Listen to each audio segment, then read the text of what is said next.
రాక్షస సంహారానికి ప్రతీక దసరా పండుగ. చెడుపై ఎట్టి పరిస్థితుల్లోనూ మంచి గెలిచే తీరుతుందన్న సందేశాన్ని తెలిపేదే విజయదశమి.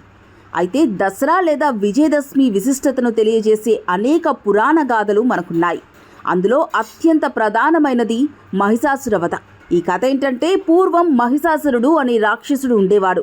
ఆ రాక్షసుడు బ్రహ్మదేవుడి గురించి చాలా ఏళ్ల పాటు కఠోరమైన తపస్సు చేశాడు. తర్వాత ఏ పురుషుడి చేతిలో కూడా నా ప్రాణం పోకూడదు అనే వరం కోరుకుంటాడు. ఆ వరం గర్వంతో దేవతలు మనుషులను హింసించటం ప్రారంభిస్తాడు మహిషాసురుడు. అప్పుడే దేవతలంతా బ్రహ్మ విష్ణు మహేశ్వరులను ఆ మహిషాసురుడి చెర నుంచి రక్షించాలని వేడుకుంటారు. అప్పుడు వరమిచ్చిన బ్రహ్మదేవుడే విరుగుడు కూడా చెబుతాడు. దుర్మార్గంగా వ్యవహరిస్తున్న ఆ మహిషాసురుడిని చంపే శక్తిని సృష్టిద్దామని నిర్ణయిస్తాడు. దేవతలందరి శక్తిని ఒక దగ్గరకు చేర్చి స్త్రీ రూపంలో మహిషాసుర మర్దిని సృష్టిస్తారు.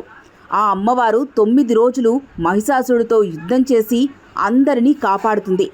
ఆ విధంగా అప్పటి నుంచి మహిషాసురుడిని సంహరించిన రోజును దసరా పర్వదినంగా జరుపుకుంటున్నారు. ఆ విధంగా చెడుపై మంచి సాధించిన విజయానికి ప్రతీకగా విజయదశమి ప్రసిద్ధి చెందింది. విజయదశమి రోజే శ్రీరాముడు లంకాధిపతి అయిన రావణుడిని జయించాడనే మరో కథ కూడా ప్రాచుర్యంలో ఉంది. శ్రీరాముడు లంకాధిపతి రావణాసురుడి మధ్య యుద్ధం జరిగినప్పుడు విభూషణుడి ఆదేశం మేరకు శ్రీరాముడు రావణుడిని నాభిలో బాణం వేయగా స్పృహ తప్పి పడిపోతాడు. అప్పుడు అతని నాభి నుంచి అమృతం వెలువడుతుంది. ఆ తర్వాత శరత్ పూర్ణిమ రోజున లంకాధిపతి రావణుడు శ్రీరాముని పేరు తలుచుకుంటూ ప్రాణాలు విడిచిపెట్టాడట. ఆ నమ్మకాన్ని నమ్ముతూ రావణుని వధించి దహనం చేసే ఆచారం దసరా రోజున ఇప్పటికీ కొనసాగుతుంది. మిత్ర మీడియా ప్రేక్షకులకు విజయదశమి శుభాకాంక్షలు.